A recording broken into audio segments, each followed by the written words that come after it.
Hi friends, welcome to this video. This is a lecture on sonnet number 116 by William Shakespeare, which is also a part of the Fair Youth sequence. Let me not to the marriage of true minds. Moving on to the first quatrain.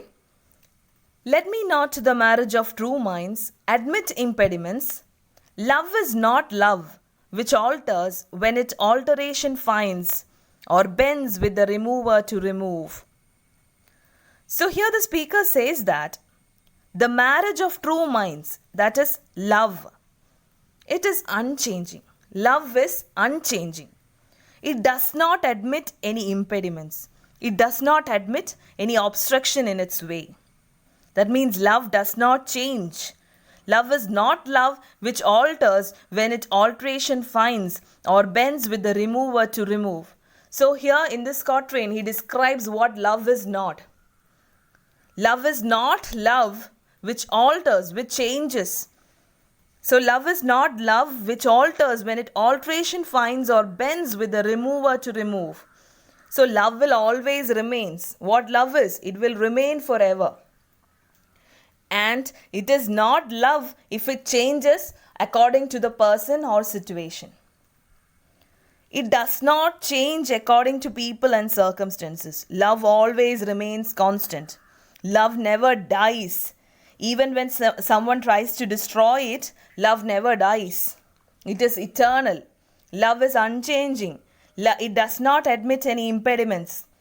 It does not change according to the people and situation. So he says that love, the marriage of true minds, it is perfect. It is unchanging. It does not change according to the person or circumstances. So even though people may change, even though the situation may change, but love will always remains constant. Then only it is true love.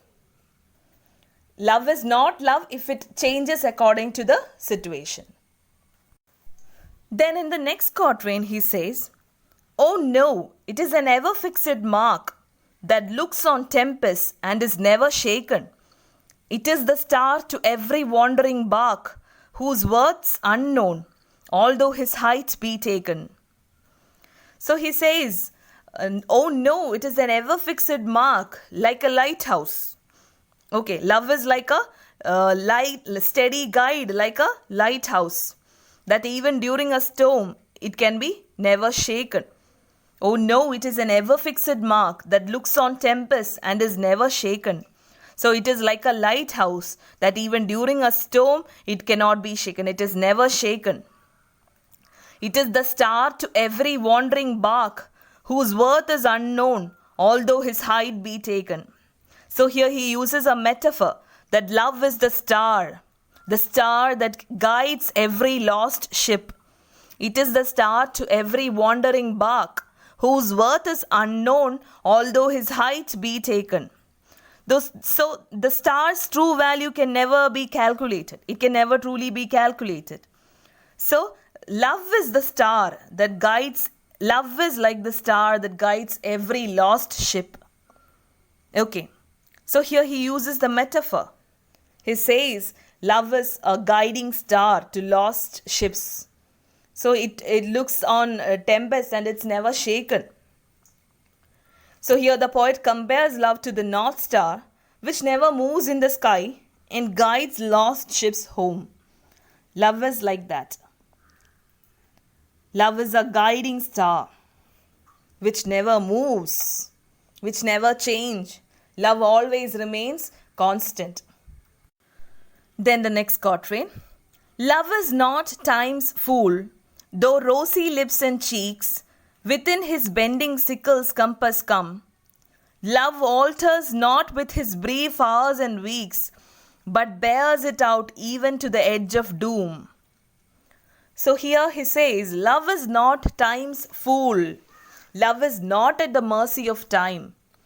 Though rosy lips and cheeks within his bending sickle's compass come, love alters not with his brief hours and weeks, but bears it out even to the edge of doom. Love is not time's fool, though rosy lips and cheeks within his bending sickle's compass come. So love is not at the mercy of time. But rosy lips and cheeks, that means physical beauty can fails within the range of time. Within the range of time's curved blade. So here he says physical beauty can diminish according to the passage of time. But love is not at the mercy of time. Love will not change. Love will always remain constant, even though physical beauty will fade according to the passage of time. Love alters not with his brief hours and weeks, but bears it out even to the edge of doom. That means love will not change with the passage of time. Love will not change with hours and weeks. It will continues on, but it bears it out even to the edge of doom. It will continues on unchanged, without any change, until death itself. So here he says that, the speaker says that love doesn't change according to the time, according to the passage of time. Even though beauty fades in time, just like rosy lips and cheeks. So all those physical beauty will diminish. But love does not change with hours and weeks. And it will remain unchanged until death itself. Then in the last couplet he says, if this be error, and upon me proved, I never writ, nor no man ever loved. He says, if this be error, if I am wrong, if I prove to be wrong, what I have written is wrong. If it is proved that what I have written is wrong, I never writ. That means I have never written a poem. Consider that I have never written a poem. Nor no man ever loved. And according to me, he says, according to the speaker, he will think that no one has ever loved in this world.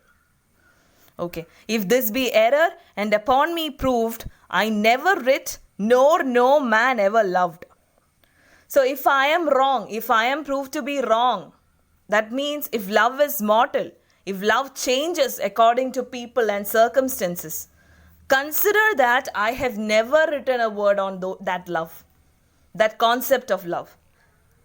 If love proved to be mortal, if love proved to be changing according to the people and time, then consider that I have never written a word on that concept of love which is changing. Okay, and according to me, I will consider that no one has ever loved in this world. Okay, so here he says, if I am wrong, if I prove to be wrong, consider that I have never written a word on love. So here the poet is very much certain about the unchanging aspect of love.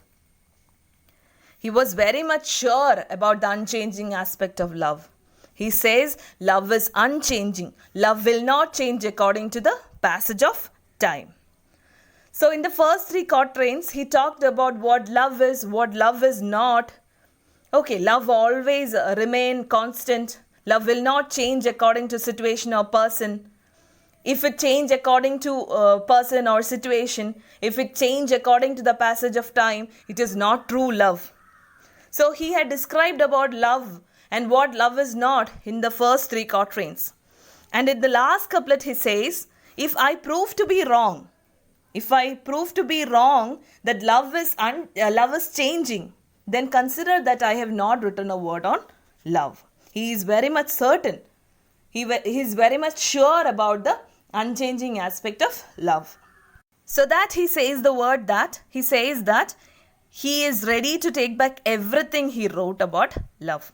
If that idea of true love, if that idea itself is wrong, then he will take back everything he wrote.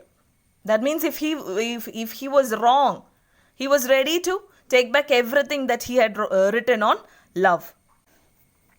And so, as far as the poet is concerned, no one has ever loved at all. He will consider that no one has ever loved at all in this world. So he was very much sure about what love is. That means love is constant according to the speaker. That is all about this sonnet. Thank you.